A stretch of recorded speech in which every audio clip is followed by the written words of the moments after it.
Pengacara Sekretaris Jenderal PDIP Hasto Kristianto, Roni Talapesi, menilai penetapan kliennya sebagai tersangka oleh Komisi Pemberantasan Korupsi atau KPK disebabkan oleh sikap politik Hasto.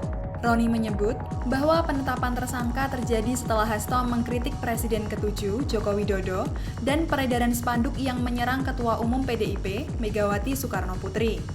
Penetapan pemohon sebagai tersangka oleh termohon patut diduga sebagai proses atas kritik keras pemohon dalam situasi yang ada dan sebaran spanduk yang menyerang Ketua Umum sebagai pemohon.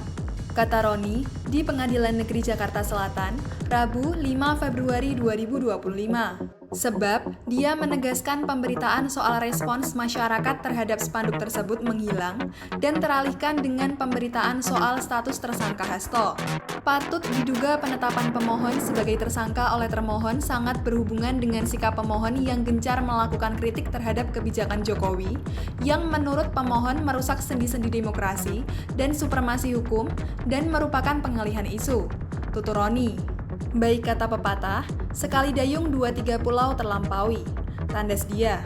Diketahui, penetapan Hasto PDIP sebagai tersangka diungkapkan langsung oleh Ketua KPK, Setio Budianto, di Gedung Merah Putih KPK, Jakarta Selatan, Selasa 24 Desember 2024. Penyidik menemukan adanya bukti keterlibatan saudara HK yang bersangkutan sebagai Sekjen PDIP Perjuangan.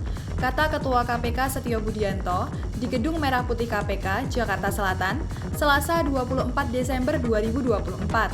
Dia menjelaskan bahwa Hasto bersama-sama dengan Harun Masiku melakukan suap kepada Komisioner Komisi Pemilihan Umum atau KPU RI periode 2017-2022, Wahyu Setiawan.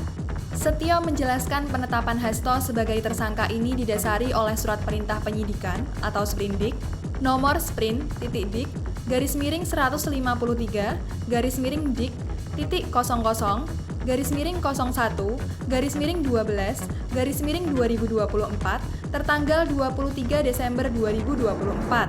Di sisi lain, Hasto juga ditetapkan sebagai tersangka dalam kasus perintangan penyidikan oleh KPK dalam surat perintah penyidikan atau Sprindik yang terpisah.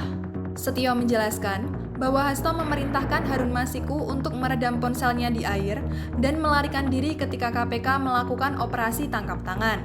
Bahwa pada tanggal 8 Januari 2020, pada saat proses tangkap tangan KPK, HK memerintahkan Nur Hasan, penjaga rumah aspirasi di Jalan Sultan Syahrir nomor 12A, yang biasa digunakan sebagai kantor oleh HK, untuk menelepon Harun Masiku supaya meredam handphonenya dalam air dan segera melarikan diri.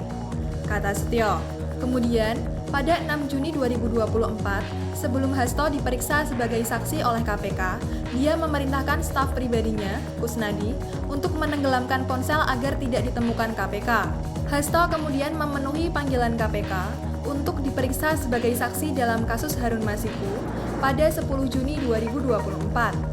HK mengumpulkan beberapa saksi terkait dengan perkara Harun Masiku dan mengarahkan agar tidak memberikan keterangan yang sebenarnya, ujar Setio.